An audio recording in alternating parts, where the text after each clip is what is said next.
The flowers were slipping from my grip. White lilies. I'd chosen them carefully that morning, wanting something elegant but not showy. Something that said celebration without screaming it. The lottery ticket sat in my purse. $100 million. My hands were still shaking from the confirmation call 2 hours earlier. But right now, standing outside my husband's office, I wasn't thinking about money. I was listening to sounds that didn't belong. Soft laughter, a woman's voice, low, intimate, comfortable, and then his laugh, the one I hadn't heard in years, not directed at me anyway. My 12-year-old son, Julian, pressed closer to my side. "Mom," he whispered, "who's Dad talking to?" I couldn't answer. My throat had closed. Before I tell you what happened next, I need to know, where are you watching from right now? What city? What time is it where you are? Drop it in the comments, because what I'm about to tell you happened in Chicago, but it could happen anywhere, to anyone, maybe even to you. For 15 years, I'd been the woman in the background. Not invisible exactly, just unnoticed. I was Claire Howard, wife of Graham Howard, senior vice president at Northfield Capital, mother to Julian. The woman who made sure everything ran smoothly so Graham could shine. That was the deal, unspoken but clear. He built the career, I built the foundation. When colleagues asked what I did, Graham would smile that practiced smile and say, "Claire manages our home life. It's a full-time job." He wasn't wrong. It was full-time. School pickups, doctor appointments, parent-teacher conferences Graham never attended because he was in meetings, corporate dinners where I stood beside him, smiling at conversations I wasn't included in, holidays planned around his schedule, rearranged when his schedule changed, canceled when his projects demanded it. I told myself it was partnership. Marriage required sacrifice, didn't it? My own career had faded quietly. The marketing degree I'd earned, the consulting work I'd started building before Julian was born, all of it packed away like clothes that no longer fit. "We agreed," Graham had said back then, his hand on my shoulder. "One of us needs to be present for our son. And honestly, Claire, my trajectory is just further along." Further along. I'd accepted that, believed it even. So I became the person who remembered birthdays, who kept the house functioning, who smoothed over tensions before they became problems. Graham's mother called me such a support. His colleagues' wives told me I was lucky to have such an ambitious husband. Nobody asked what I wanted. Eventually, I stopped asking too. Julian noticed things I pretended not to see, like how his father checked his phone during dinner, how he left early and came home late, how he'd ruffle Julian's hair absently and disappear into his office. "Does Dad even like us?" Julian had asked once, age 8, watching Graham leave for another weekend conference. I'd frozen at the stove, spatula in hand. "Your father works hard so we can have a good life," I'd said. The safe answer, not the true one. That morning, everything had changed. I'd bought the lottery ticket on a whim. Tuesday afternoon, grocery store, Julian tugging at my sleeve, asking for the cereal I never bought. I didn't even remember the numbers I'd chosen. When the woman from the lottery commission called, I'd made her repeat it 3 times. $100 million, Mrs. Howard. After taxes, approximately $66 million. I sat at the kitchen table for 20 minutes after hanging up, not celebrating, not crying, just processing. This wasn't just money. This was space, options, freedom. My first thought, God help me, was Graham. He'd finally see me differently, I believed. This changed things, didn't it? This proved I could contribute in ways that mattered to him. I pictured his face when I told him. Surprise, pride maybe, gratitude. I saw us standing together, finally equal for the first time in years. Julian had found me in the kitchen, noticed my shaking hands. "Did something bad happen?" he asked quietly. I knelt in front of him, forcing a smile. "No, sweetheart. Something unexpected happened. Something good." I dressed carefully that afternoon. Nothing flashy, navy dress, simple jewelry. I wanted to bring the news with dignity. Julian had insisted on coming. "This is a big deal, right? I want to be there." The drive to Graham's office felt ceremonial. I rehearsed words that all sounded wrong. "Graham, we won the lottery." "Graham, something incredible happened." "Graham, everything's about to change." When we arrived at the glass tower, I caught my reflection. For a second, I didn't recognize myself. I looked composed, capable, someone who belonged in places like this. The receptionist barely glanced up as we signed in. Julian squeezed my hand in the elevator. "This is Dad's floor," he said softly. "Yes, it is." As the elevator rose, something settled in my chest. Not fear, not excitement, clarity. Whatever happened next, something fundamental had already shifted. The woman stepping out of that elevator wasn't the same one who'd stepped in. I just didn't know yet how much it would cost me to learn that truth. The executive floor was designed to intimidate. Thick carpet that swallowed sound, glass walls etched with corporate logos, the faint smell of leather and expensive cologne. This was Graham's world, where voices stayed low and smiles stayed sharp. Julian tightened his grip on my hand. "You okay, Mom?" I nodded. "I'm fine." And I meant it. My heartbeat was steady, my breathing calm. The anxiety I'd felt earlier had settled into something else. Purpose, maybe. We walked past framed awards lining the walls. I'd attended most of those ceremonies, sitting in the audience while Graham accepted applause, clapping until my palms hurt. Today felt different. Today I wasn't just the supportive wife arriving to smile and listen. I was bringing news that changed everything, or so I thought. Graham's office was at the end of the hall, door closed. That wasn't unusual. Meetings ran long, calls overlapped. Still, I paused. The flowers felt heavy in my arms suddenly. I adjusted them, straightened my shoulders, lifted my hand to knock. That's when I heard it. At first, just murmuring, indistinct, easy to dismiss. Then laughter, not the polite kind Graham used with clients, something looser, warmer, followed by a woman's voice, low, familiar in a way that made my stomach drop. I didn't knock. Julian shifted beside me. "Dad's talking to someone," he whispered. "Yes," I said, though I wasn't sure what I was agreeing to.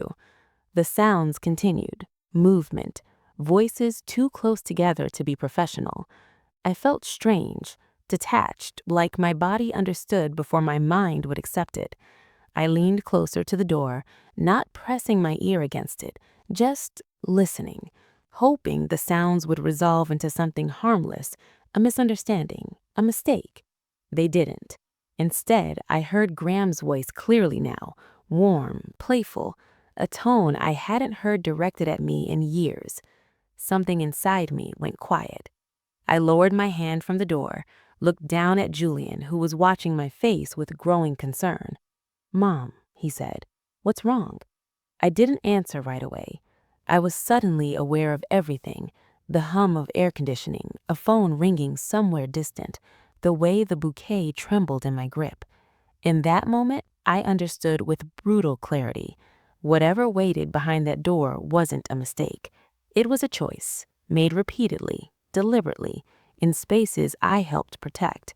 I placed the flowers gently on a nearby table. "Stay right here," I said softly to Julian. My voice didn't shake. "I need to check something." Before he could respond, I turned the handle, opened the door. The scene inside didn't rush at me. It revealed itself slowly, cruelly. Graham stood near his desk, jacket draped over a chair, posture relaxed in a way I'd almost forgotten existed. A woman stood close to him, too close. her hand resting casually against the desk edge as if she belonged there. I recognized her immediately. Simone, his executive assistant for the past 3 years. Both of them froze. No one spoke. Then Graham's expression changed, not to guilt, not to shame, to irritation. Claire, you're not supposed to be here. The woman, Simone, glanced between us. Her lips curved slightly, more amused than embarrassed. She didn't move away. Julian stepped into the doorway behind me. Graham's eyes flicked to his son, back to me. His jaw tightened. "This is a bad time," he said. I looked at him, really looked at him. The lines around his eyes, the practiced calm, the complete absence of surprise. "I didn't answer your phone," I said quietly. "I was busy." Clearly. There it was. No apology, no explanation, just annoyance. Simone shifted her weight, folding her arms. "I can step out if you want," though her tone suggested she had no intention of doing so. Graham waved a dismissive hand. "No, it's fine." "Fine." I felt Julian press closer to my side. I placed a hand on his shoulder, grounding me in the familiar warmth. I'd imagined this moment differently, had pictured Graham's face lighting up when I shared the news, had rehearsed the words. All of that felt distant now, irrelevant. "I came to tell you something," I said. My voice was steady, almost calm, but I can see this isn't the right moment. Graham exhaled sharply. "Claire, don't do this here. We can talk later." Later. The word carried an assumption that I would comply, retreat, wait, turn away as I always have. I met his gaze. "No, I don't think we will." That caught his attention. For the first time, Graham looked uncertain. Simone glanced at him, her expression shifting. "Is there a problem?" she asked. I didn't answer her. She wasn't worth the energy. I reached for the door, guiding Julian back into the hallway. Before stepping out, I turned once more. "I won't interrupt your day, but don't worry, you'll hear from me." He scoffed. "About what?" I paused just long enough for the question to linger unanswered, then closed the door. In the hallway, the air felt heavier. Julian looked up at me, eyes wide, searching. "Mom," he whispered. "Who was that?" I crouched down in front of him, meeting his gaze, choosing my words carefully.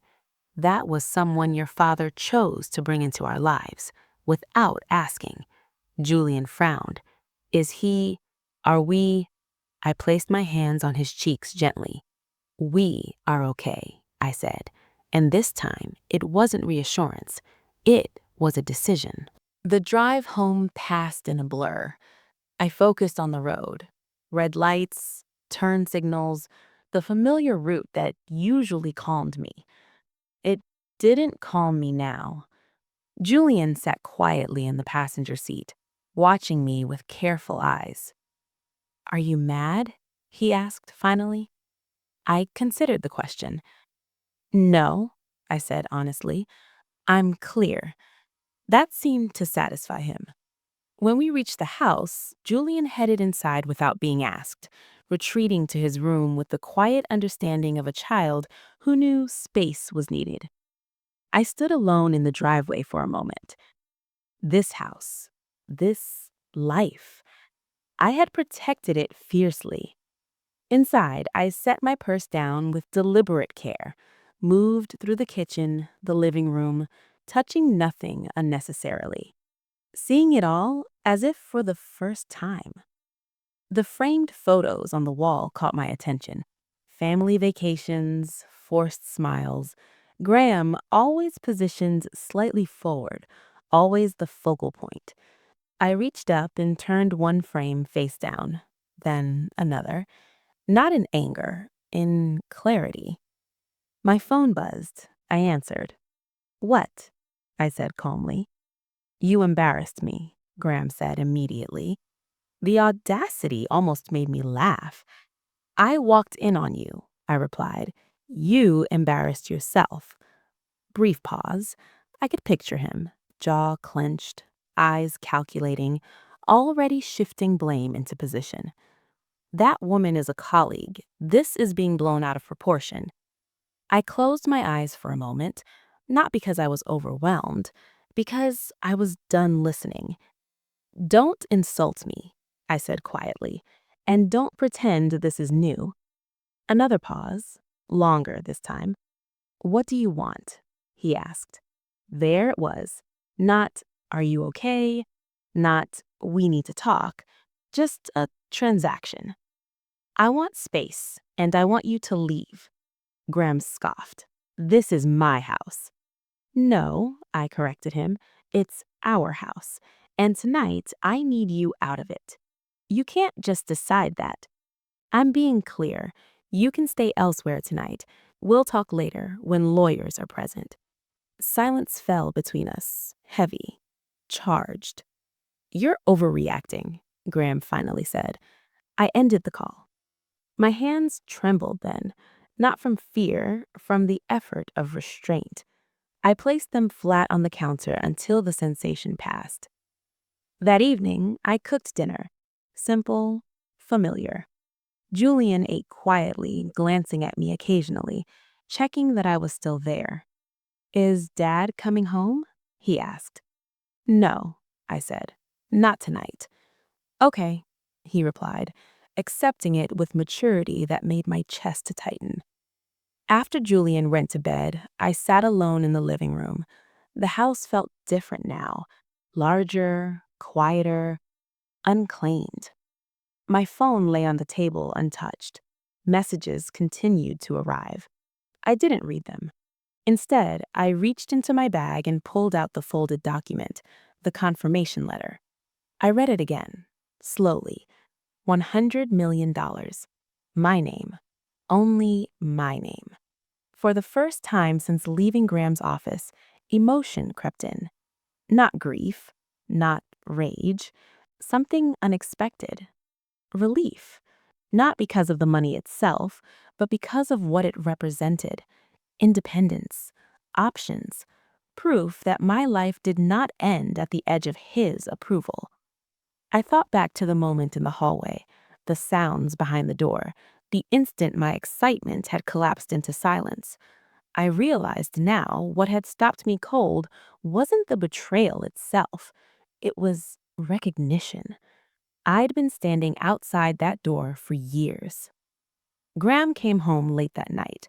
I heard the garage door, the soft click of keys. I didn't move. He entered the living room, his presence filling the space like it always had, expectant, dominant. "We need to talk," he said. I didn't look at him. "No," I replied. "We need to sleep. You can't shut me out." I turned then, meeting his eyes. There was no pleading there, no confusion, just resolute. "I can, and I am." Graham stared at me, waiting for the woman he knew to reappear, the one who softened, who adjusted, who absorbed.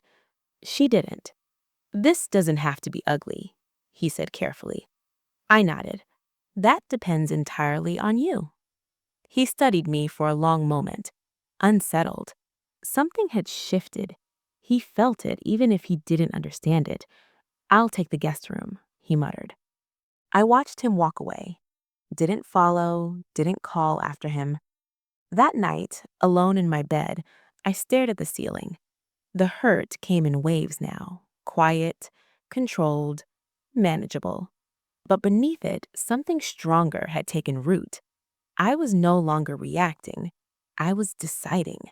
And though Graham believed this was merely a temporary disruption, another conflict I would smooth over, I knew better. The woman who had walked into his office that afternoon had left something behind. The woman lying awake now was someone else entirely. Someone who understood that the greatest power wasn't in confrontation, it was in preparation. And I was just beginning. Morning arrived without mercy. I awoke before dawn, not because I'd rested well, because my mind refused to pretend anything was normal. The house was still, the air cool. For a few quiet minutes, I let myself exist in that silence. No footsteps from Graham, no phone buzzing with demands, no pressure to perform calm for anyone else. Then I heard Julian's door open. Soft steps padded down the hallway.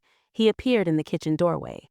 Pajama pants and hoodie, hair slightly mussed, eyes heavy but alert. "You're up," he said. I managed a small smile. "So are you." He hesitated, then crossed the room and sat at the table, watching me as I filled the kettle. He didn't ask where his father was. He already knew. "What happens now?" Julian asked, finally. I held the kettle under the faucet, letting the sound of running water buy me a second. "What happens now," I said, "is we take care of ourselves, one step at a time." Julian nodded slowly. "Like when you taught me to ride a bike." The memory flashed. Julian wobbling, falling, scraping his knee, ready to quit. I had knelt beside him, cleaned the wound, and said firmly, "You can stop if you want, but don't stop because you're scared." "Yes," I said, exactly like that. When Graham finally emerged, he looked as if nothing had happened. Dressed for work, crisp shirts, cufflinks, the controlled face he wore in public, he moved through the kitchen with the confidence of someone who believed he could reset the tone simply by acting as though he owned it. "Morning," he said to Julian, voice smooth. Julian didn't answer. He looked down at the table. Graham's attention shifted to me. "We should talk privately," he said. I poured tea into 2 mugs, one for myself, one for Julian, then turned to Graham with quiet steadiness. "There's nothing to discuss this morning. Julian has school, I have things to do." Graham's eyes narrowed slightly. "Claire, don't turn this into a scene." I kept my voice low. "A scene happened yesterday. I'm simply refusing to perform today." Julian's shoulders stiffened, but he didn't look up. Graham took a breath, as if reminding himself to remain calm. "I'll call you later," he said, already shifting into control mode. "We'll straighten this out." I didn't respond. I focused on Julian. After Graham left, the house felt lighter, less tense, less crowded. I drove Julian to school myself, my hands steady on the wheel. At the drop-off line, Julian unbuckled and paused before opening the door. "Mom," he said quietly, "are you leaving, Dad?" I looked at him, my chest tightening. There was no fear in his eyes, only a need for certainty. "I'm leaving what hurts us, and I'm choosing what keeps us safe." Julian swallowed. "Okay." He stepped out of the car, then turned back. "I love you," he said quickly, as if the words were urgent. My voice softened. "I love you too, more than anything." When he walked away, I stayed parked for a moment, watching him disappear into the building. Then I exhaled, slow, controlled, and pulled out my phone. I didn't call Graham. I didn't call a friend. I called a number I'd looked up that morning. "Mitchell and Associates," a receptionist answered. "How can I help you?" "This is Claire Howard. I need an appointment with Daniel Mitchell." There was a pause, then a shift in tone. "Yes, Mrs. Howard. When can you come in?" "Today," I replied. 2 hours later, I sat in a law office that smelled like leather and old paper. Solid, grounded, built for people who wanted truth more than comfort. Daniel Mitchell entered with calm efficiency. Silver hair neatly combed, glasses perched low on his nose. He didn't smile unnecessarily, didn't offer sympathy as decoration. He shook my hand once. "Mrs. Howard, tell me what happened." I told him, not with dramatic emphasis, not with emotional flourish, just facts. The office, the sounds, the woman, Graham's reaction, the way Julian had been forced to witness it. Daniel listened without interruption. When I finished, he folded his hands. "Do you want a divorce?" he asked plainly. I held his gaze. "Yes," I said. "Do you want revenge?" he asked next, equally plain. I blinked once. The question wasn't inappropriate. It was honest. Many people confused the two. "I want justice," I said. "I want what's fair.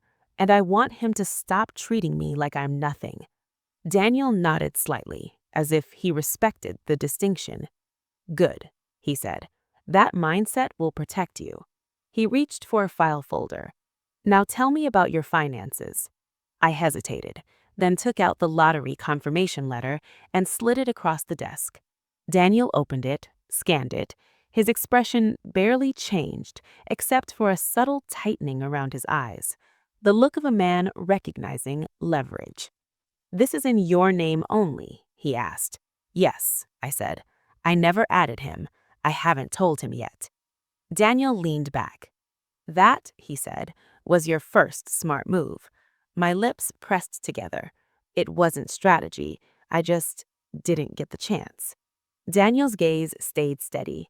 Sometimes instinct knows what the heart hasn't accepted yet. He began outlining reality: property, custody, accounts, exposure. I listened, absorbing each point. It wasn't comforting, but it was stabilizing. For the first time, I could see the shape of a path forward. Then Daniel asked, "Is your husband's company publicly traded?" I answered yes. He's senior vice president. "Then we need to be careful, because if he finds out you have that money, he may try to move quickly, freeze accounts, shift accounts, pressure you into signing something." I nodded. That sounds like him. Daniel slid a notepad toward me. "We're going to protect you first, quietly, no announcements, no threats, no emotional confrontations." My voice was calm. "That's already what I'm doing." Daniel looked at me for a moment, then nodded again. "Good." Daniel continued methodically. "You'll open a separate account in your name only. You'll secure your documents, passport, birth certificates, property deeds, anything important.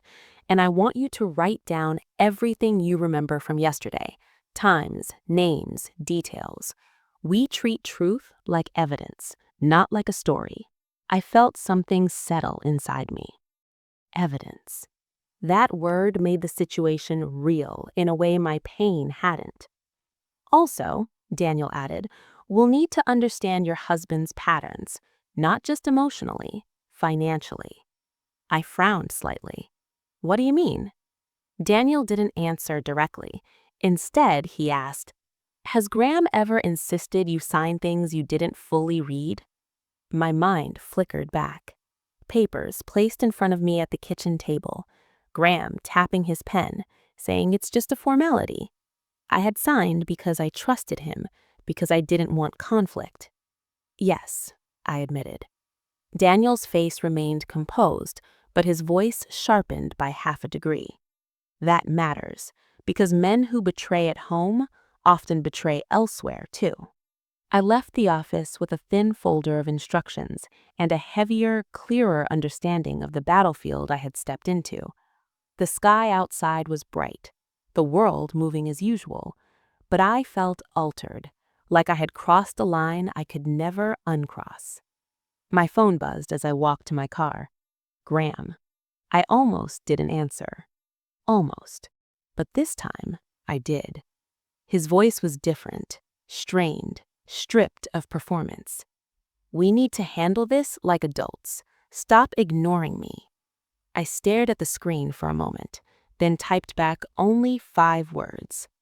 "All communication goes through counsel." I sent it, put the phone away, got into my car, and for the first time, I felt something that had nothing to do with money. Power. Not loud, not angry, quiet, unavoidable.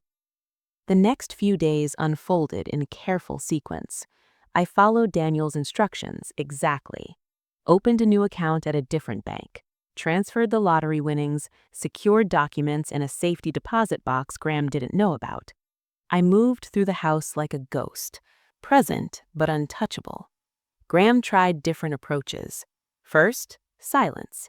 He stayed late at work, avoided eye contact when home. Then, concern. He asked if I was feeling okay, suggested I was stressed. Then, pressure. He left papers on the kitchen counter. "Just sign these," he'd say casually. "Standard financial updates." I never signed anything. Instead, I photographed every document he left and sent them to Daniel. Daniel's responses were always brief. Good. Don't sign. Keep everything. One evening, Graham tried a new tactic. He waited until Julian was asleep before sitting across from me at the dining table. He didn't raise his voice, didn't accuse. He softened his tone in a way that once would have pulled me back into orbit. "I don't recognize you," he said quietly. "You've changed." I met his gaze without blinking. "No, I've stopped adapting." He leaned forward. "You're tearing this family apart." I folded my hands. Families don't break because someone tells the truth. They break because someone lived a lie. Graham sighed, rubbing his temples. "This doesn't have to end this way." "And how does it end?" I echoed. "You ended it already. I'm just responding with clarity." His eyes hardened. "You think you're smarter than me now?" I paused, not because I was afraid of the question, but because I wanted to answer it precisely. "I think intelligence isn't measured by how loud you are. It's measured by how prepared you are when the noise stops." Graham pushed back from the table. "You're making a mistake." I stood as well. "So did you." He left the room without another word. Over the next week, I built my foundation carefully. I met with Thomas Reed, the financial advisor Daniel recommended, a man who spoke softly but asked precise questions. He reviewed my accounts, my assets, my exposure. "You're in a stronger position than you realize, but discretion will be critical." I nodded. "I don't want to make noise." Thomas's lips curved slightly. "Good. Noise alerts predators." Meanwhile, Graham began changing tactics again. Flowers arrived one afternoon. Lavish, unnecessary. I had them returned unopened. A message followed. "I'm trying to fix this." I didn't reply. Then came the pivot. Graham stopped pushing for reconciliation and started positioning himself as the victim. He spoke loudly on phone calls and shared spaces, mentioning stress, betrayal, sudden changes. He let Julian overhear just enough to plant confusion. I addressed it immediately. I sat Julian down at the kitchen table, voice steady. "Your father is hurting, but hurting doesn't give someone permission to rewrite the truth." Julian looked up. "Is he lying?" I paused. "He's telling the version that protects himself." Julian absorbed that quietly. One evening, Graham crossed a line he couldn't step back from. He slid a folder across the table toward me. "Sign this," he said. I didn't touch it. "What is it?" "A temporary agreement, just until things settle. It keeps everything balanced." I opened the folder and scanned the pages. My expression didn't change, but something inside me cooled further. "This limits my access to our accounts and restricts where Julian can stay." "It's standard," he insisted. "You don't understand how these things work." I closed the folder. "I understand exactly how this works." I stood. "I won't be signing anything without my attorney reviewing it." Graham's face cracked. "You're being difficult on purpose." "No," I said. "I'm being careful on purpose." That night, Graham didn't hide his anger. Doors slammed, words muttered just loud enough to bruise. I slept lightly, aware of every sound, every shift in the house.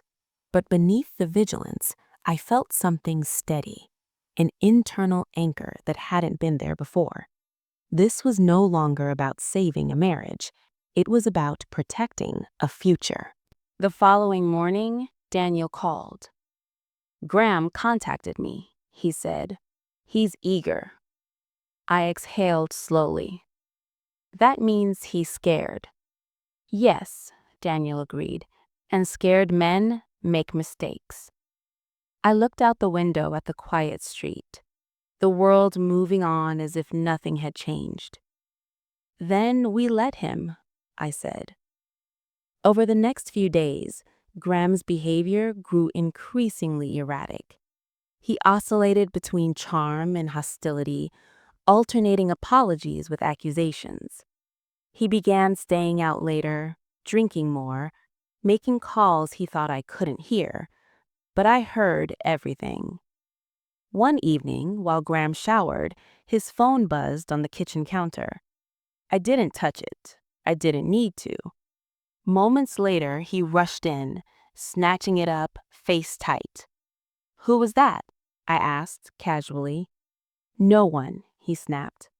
I nodded. "Of course." That was when I realized something important. Graham wasn't just afraid of losing me. He was afraid of losing control of a story he had been rewriting for years. And the more I stayed silent, the more space he had to fill with mistakes. The confirmation came at the end of the week. Daniel called again. "He's preparing something," he said.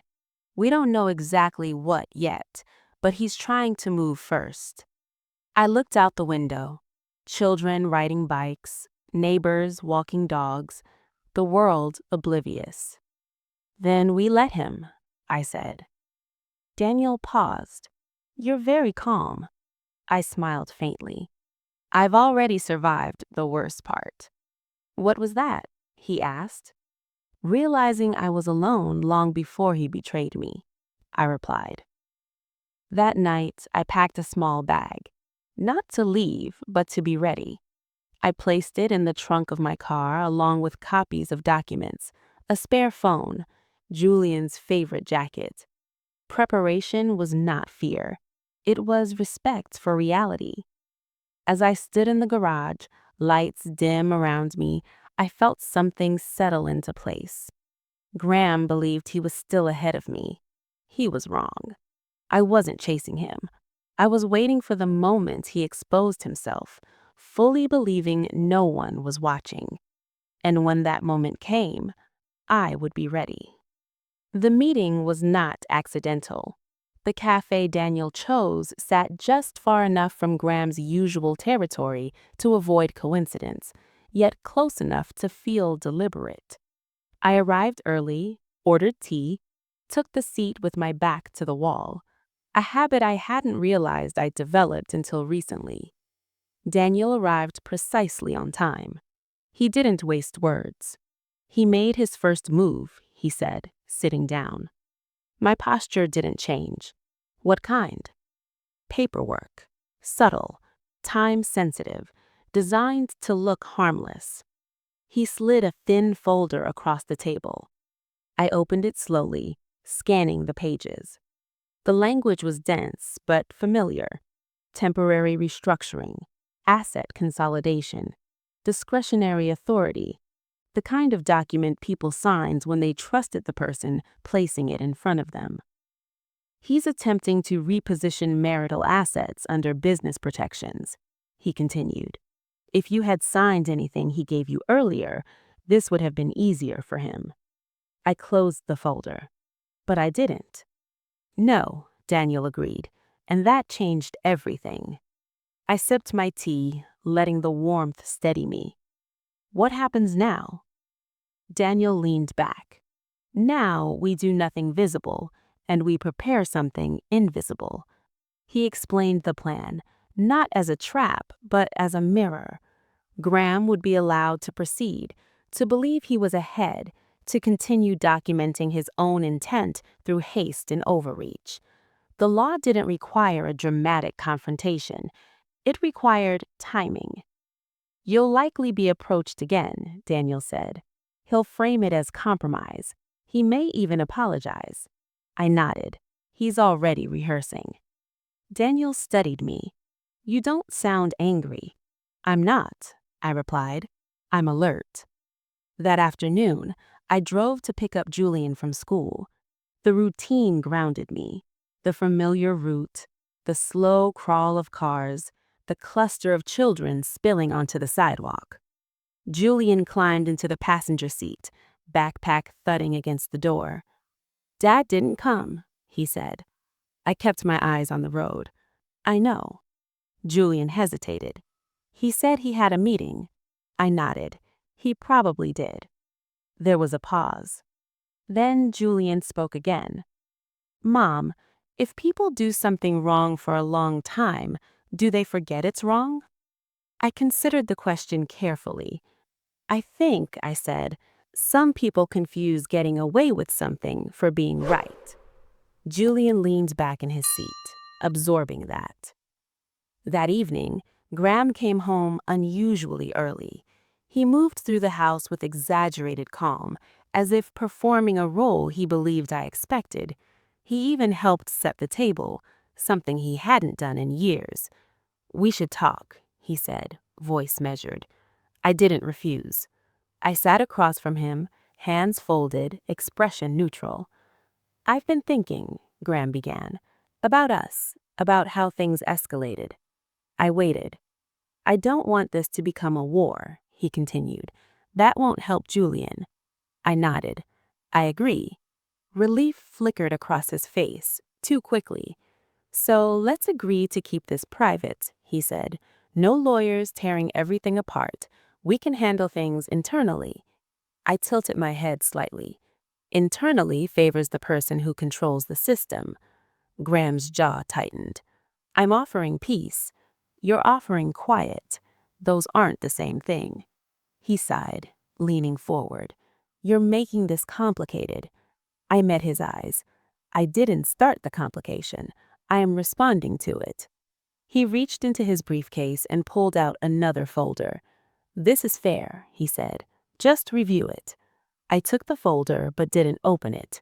"I'll have my attorney look at it." Graham stiffened. "You don't trust me." My voice was calm. "Trust is built on consistency." Silence settled between us. Finally, Graham stood. "I'm going out." I nodded. "Drive safely." He paused at the doorway, clearly waiting for something. A question, a plea, a reaction. When none came, he left. The first public crack appeared on a Tuesday morning. I learned about it not from Graham, but from silence breaking in places that had once been loud with certainty. Thomas called first, voice measured but alert. "There's unusual movement around Graham's company accounts," he said. "Not illegal by itself, but rushed." I closed my eyes briefly. "He's trying to get ahead of something." "Yes," Thomas replied, "and people who rush leave tracks." By noon, Daniel followed up with confirmation. "He filed an amended disclosure late last night," he said. "It contradicts an earlier statement he made. Not dramatically, but enough." "Enough for what?" I asked. "Enough to establish intent," Daniel said. "And intent is expensive." I didn't feel triumph. I felt gravity. The situation had crossed from private fracture to institutional consequence. There would be no clean retreat for Graham now. He had chosen momentum over caution. At home, Graham moved like a man trying to outrun his own shadow. He took calls in the backyard, voice low, pacing in tight circles. He ate standing up, barely tasting his food. When he did speak to me, it was with forced neutrality, professional, clipped, impersonal. That evening, he finally broke the pattern. "You think you're clever," he said, leaning against the kitchen counter. "You think lawyers and paperwork make you powerful." I rinsed a plate, movements unhurried. "I think clarity makes people dangerous to lie to." He scoffed. "You don't understand the scale of what you're involved in." I turned off the faucet and faced him. "I understand enough to know you're afraid." His jaw tightened. "I'm protecting what I built." I met his gaze steadily. "You didn't build it alone." That landed. Graham's eyes flashed. "Everything I have came from my decisions." My voice was calm. "Then stand by them." He didn't answer. He grabbed his jacket and left. Julian watched the exchange from the hallway. "Is Dad in trouble?" he asked quietly after the door closed. I knelt beside him. "Your father is facing the consequences of choices he made. That's not the same as being in danger." Julian nodded. "You're not scared." I considered the statement. "I'm cautious," I said. "There's a difference." The following days unfolded with controlled acceleration. Requests arrived, notices followed. Daniel kept me informed without overwhelming me. Each update was precise, restrained, grounded in process. This isn't a spectacle, he reminded me, it's a sequence. One afternoon, Daniel called with a note of restrained satisfaction. He requested an emergency hearing without proper grounds. I leaned back in my chair. Why would he do that? Because he believes speed will overwhelm structure. It won't. That night, Graham came home unusually quiet. He didn't pace, he didn't provoke. He sat at the dining table long after dinner, staring at nothing. I passed through the room without comment. "Do you hate me?" he asked suddenly. The question stopped me not because it hurt, but because it revealed how far he had fallen from certainty. "No," I said after a moment, "I don't." He looked up, searching my face for something. "Then why are you doing this?" I didn't soften my voice. "I'm not doing anything to you. I'm doing something for myself." Graham exhaled slowly. "You could stop this." I shook my head. "You could have." He looked away. In the days that followed, the pressure became visible. Articles appeared, carefully worded, non-committal but pointed. Questions were asked during company meetings. Advisors grew cautious. Distance appeared where loyalty once lived. I watched from the perimeter, steady and composed. I met Thomas again to finalize protective measures. I met Daniel to review contingencies. I spent evenings with Julian, helping with homework, maintaining routines, reinforcing normalcy. One night, Julian asked, "Are we moving?" I smiled gently. "Not yet." "Are we okay?" he asked. I placed a hand over his. "We are more than okay." The call came on a Friday evening. "It's happening faster than expected," Daniel said. "There's going to be a formal review. His authority will be limited temporarily." I closed my eyes, absorbing the weight of it. "What does that mean for us?" "It means he'll lose control of the narrative," Daniel replied, "and when that happens, people talk." That weekend, Graham barely slept. He drifted through the house like a stranger, avoiding Julian, avoiding me, avoiding mirrors. The man who once commanded rooms now hesitated in his own hallway. On Sunday night, he finally packed a bag. "I'll be staying elsewhere," he said flatly. I nodded. "That's probably wise." He lingered by the door. "You'll regret this." I met his eyes one last time. Regret comes from ignoring truth. I stopped doing that. The door closed behind him. I stood alone in the quiet house, the stillness heavy but clean. I didn't celebrate. I didn't collapse. I simply breathed. The next phase had begun, not with noise or vengeance, but with exposure. Graham had believed that money, speed, and confidence could outrun consequence. He was about to learn that the most dangerous opponent was not a woman who screamed, but a woman who prepared, waited, and refused to disappear. And I was no longer invisible. Graham's absence changed the house in ways I hadn't anticipated. It wasn't quieter. I had already learned to live in silence. It was clearer. The air felt less charged, less reactive. Mornings flowed without tension. Even the light seemed different, as if the rooms had stopped bracing for conflict. But clarity did not mean safety. Daniel warned me early that this stage was often the most volatile. When someone loses control publicly, he said, they often try to reclaim it privately. I understood. Graham had never handled loss well. He reframed it, redirected it, blamed others until the ground beneath him felt stable again. This time, there was no one left to blame but me.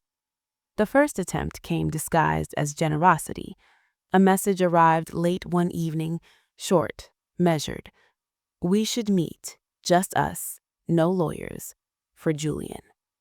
I read it once, then twice, then set the phone down without replying. I had learned the pattern. For Julian was Graham's favorite shield, his way of wrapping control in concern. The second attempt followed the next day. A mutual acquaintance called, voice hesitant, awkward. I ran into Graham, the woman said. He's struggling. He said you've been distant, that you're refusing to talk. I thanked her politely and ended the call. Distance was not refusal. It was a boundary. By midweek, the pressure intensified. An article appeared, brief, speculative, careful not to accuse. It mentioned internal restructuring and executive reassessment. Graham's name was present, but only barely. Still, it was enough. He called that night. I let it go to voicemail. His voice, when I listened later, was calm but brittle. You wanted attention, he said. Now you've got it. Are you satisfied? I deleted the message. The next morning, Julian found me in the kitchen, staring at coffee I hadn't touched. That picture is online, he said quietly. I looked up. What picture? The one from his company, Julian replied. My friend showed me. I nodded slowly. Okay. Is that bad? Lucas asked. I crossed the room and sat beside him. It's information, I said. Information isn't good or bad. It just exists. Julian seemed to accept that. People at school might talk. I met his eyes. If they do, you tell me. That afternoon, Daniel confirmed what I already sensed. He's been officially sidelined, he said. Temporary, but it's public. I closed my eyes, exhaling slowly. What's his next move? Daniel didn't hesitate. He'll try to rewrite the story. Graham tried exactly that. Within days, he began positioning himself as the wronged party, quietly, carefully. He spoke of misunderstandings, of emotional distance, of a wife who had changed suddenly. He hinted at instability without stating it outright. I recognized the tactic immediately. It was manipulation by implication. The confrontation came sooner than expected. Graham showed up at the house unannounced on a Saturday morning. I knew it was him before I opened the door. His presence carried a familiar tension, a demand for acknowledgement. Julian isn't here, I said evenly. I know, that's why I came. I stepped aside, allowing him in. I wouldn't give him the satisfaction of refusal. He stood in the living room, looking around as if measuring what he'd lost. You've changed things, he said. Yes, I have. You've made me look like a villain. I tilted my head slightly. You've made yourself look exposed. His eyes flashed. You think you're better than me now? I think I'm done pretending, I said. Graham paced. You could still fix this, publicly support me, say this was mutual, say it's private. I crossed my arms. Why would I lie? To protect our son, Graham snapped. My voice sharpened just enough. Don't use him. Silence fell. For the first time, Graham looked uncertain, not angry, not arrogant, but unsure of what came next. You don't understand, he said quietly. If I fall, people will look for someone to blame. I met his gaze. Then tell the truth. He laughed bitterly. You don't get it. Truth doesn't matter. My reply was immediate. It does when it's documented. That stopped him. His face paled slightly. What does that mean? I didn't answer. I didn't need to. He left without another word. That night, Daniel called with urgency. He contacted the board directly, he said, tried to frame you as unstable. It didn't work. I closed my eyes, exhaling slowly. Because of the documents? Yes, Daniel replied, because patterns matter. The following week was relentless. Formal notices, requests for clarification, internal audits expanding scope. Graham's authority narrowed further. He lashed out in private, restrained himself in public.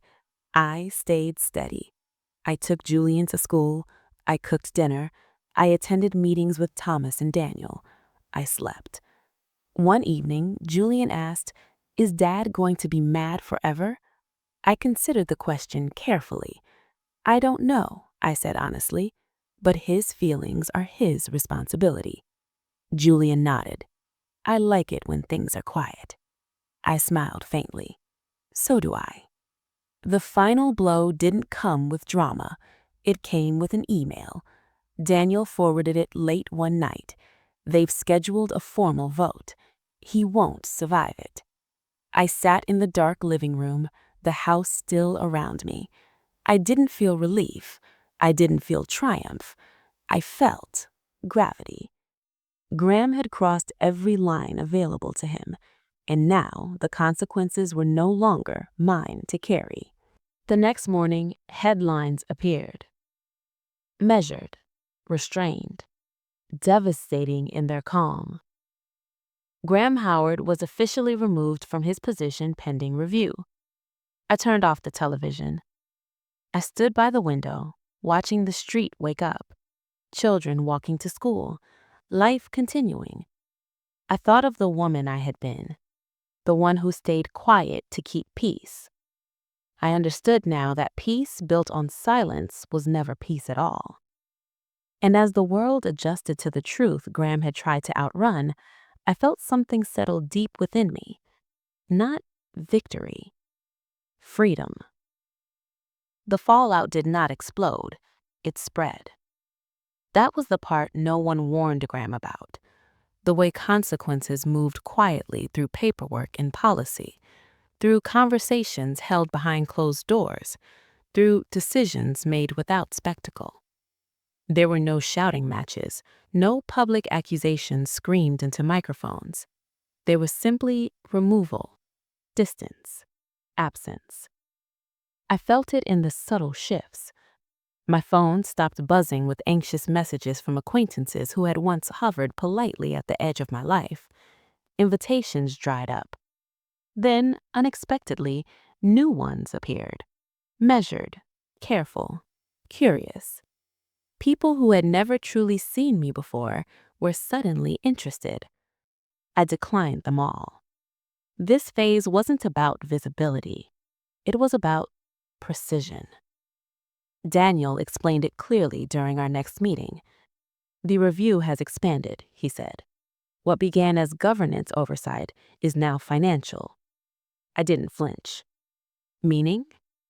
"Meaning they're tracing decisions," Daniel replied, "and Graham made too many of them alone." I leaned back in my chair. "How long does this take?" "As long as it needs to," Daniel said. "The system doesn't rush when it smells liability." That afternoon, I met with Thomas Reed to finalize protections I had delayed until now. Trusts were restructured, accounts insulated, future contingencies mapped with care. Nothing extravagant, nothing reactive. People assume wealth makes you reckless. In reality, it rewards restraint. I nodded. "I don't want to win loudly." Thomas smiled faintly. "You already have." At home, Julian adjusted in his own quiet way. He asked fewer questions about his father, not because he didn't care, but because he sensed stability returning. He focused on school, on friends, on routine. One evening, while working on homework at the kitchen table, he looked up suddenly. "Mom," he said, "did Dad lose his job because of you?" The question was simple, direct, heavy. I closed my laptop and sat across from him. I chose my words with care, not to protect Graham, but to protect Julian. "No," I said. "Your father lost his position because of choices he made over time." Julian frowned. "But you didn't stop it." I nodded. "I didn't interfere with the truth." Julian considered that. "Is that the same thing?" "No," I said gently. "Stopping someone means taking their responsibility. Letting consequences happen means respecting it." Julian leaned back in his chair. "I think I understand." That night, Graham called. I almost didn't answer. Almost. But this time, I did. His voice sounded different, strained, stripped of performance. "They're going after everything," he said. "My reputation, my future." I listened. I did not interrupt. "You could help me," he continued. "You know things. You could speak up." My response was calm. "I've already spoken, by telling the truth when asked. You can't just—" I paused. "Then prove there wasn't any." Silence followed. "You don't understand what this does to me," he said quietly. I closed my eyes, not in exhaustion, but in finality. I understand what living without accountability does to people around you. I lived with it for years. "Claire, I won't be your shield anymore, and I won't be your excuse." He hung up without another word. The next days unfolded with deliberate calm.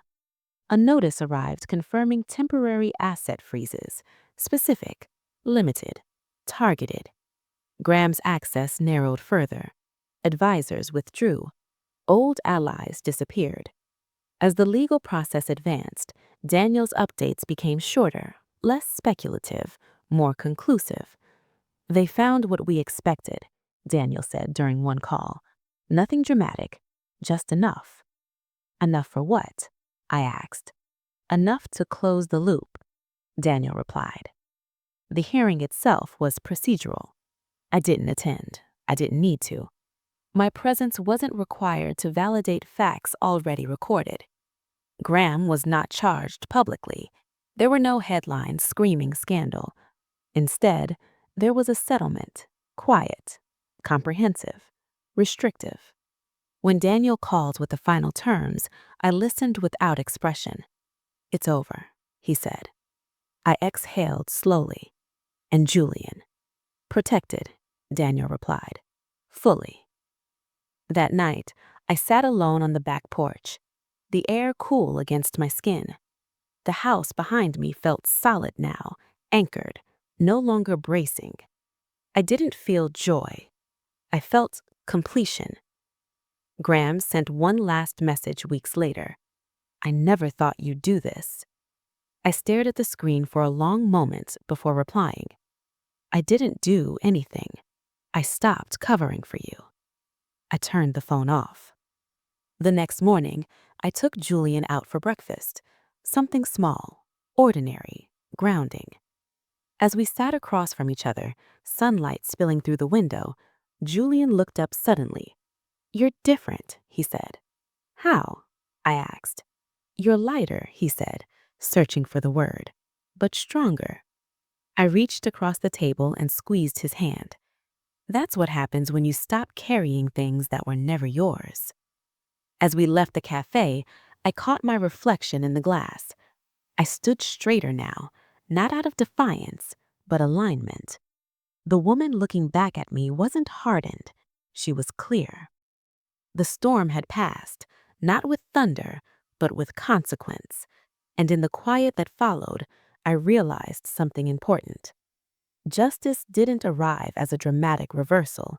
It arrived as balance restored. Graham's downfall did not end with the settlement. It only removed the armor. In the weeks that followed, the world adjusted its distance from Graham with quiet efficiency. Invitations stopped arriving. Calls weren't unanswered. Former colleagues replied with polite delays that stretched into silence.